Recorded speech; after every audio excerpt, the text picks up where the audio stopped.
This is Bamboozling Bit, showing you the internet bit by bit.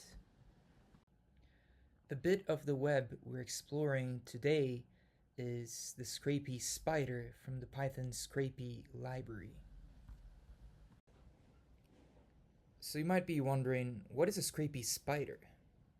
A base class that we use for objects that explore the internet and catch data that appears inside HTML tags in its web of web items, okay?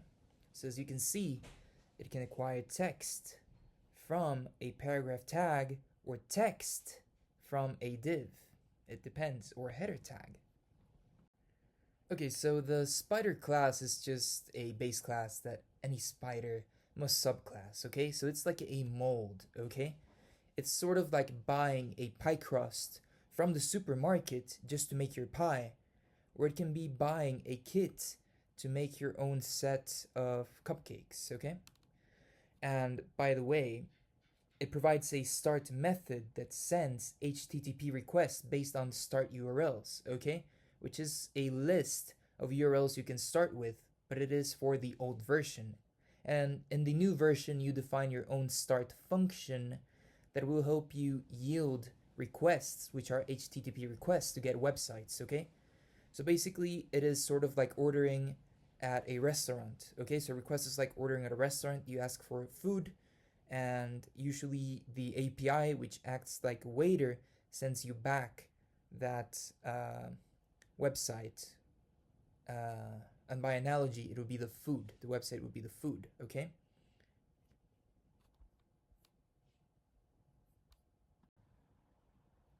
Okay, a little bit about start, okay? Start is the entry point of the spider, okay?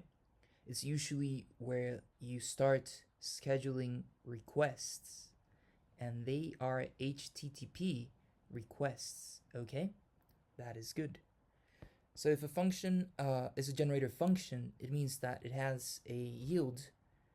We use the keyword yield, and it produces a sequence of values over time, and every single time it yields, it retains its state. It is meant for a function to return a sequence of values rather than using a return keyword which only returns once, okay? So now, what is going to happen? You'll see. You have a start, and if you don't define your own start function in your spider, as shown here in the left, I'm going to color it in, let's say, green. So here you have a start function, and it has a set of URLs, okay? So look at it. You see that it has these URLs in here, 1 and 2, right? So those URLs are called, and it schedules the request once, rather than going redundantly to start requests, okay? And we're gonna go over start requests later, okay?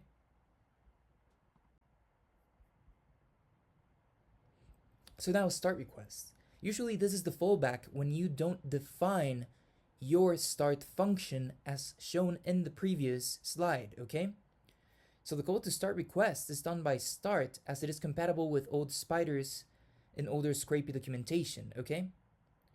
And it calls the URLs in the start URL attribute. Like, you have to provide some start URLs as an argument for your spider, right?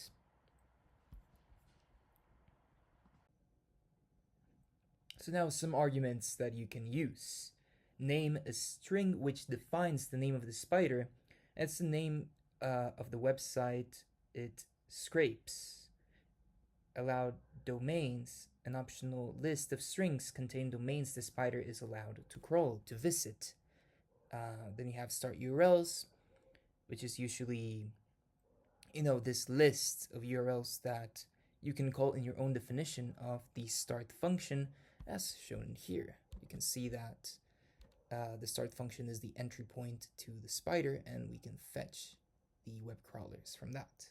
Then we have the custom settings, which is just a dictionary of settings that will be overridden from the project-wide configuration when running this spider. Then you have the crawler, which links to the crawler object to which the spider is bound. Then you have settings, which is the configuration for running this spider, and then you have the logger used to send log messages through it, okay? Those are just some objects that you can have, but they're pretty useful. However, the main three are name, allowed domains, and start URLs. Thank you so much for watching this video. Please subscribe if you want to learn a little bit more about the web bit by bit. And I love if you just leave a thumbs up and if you keep learning through Bamboozling Bits.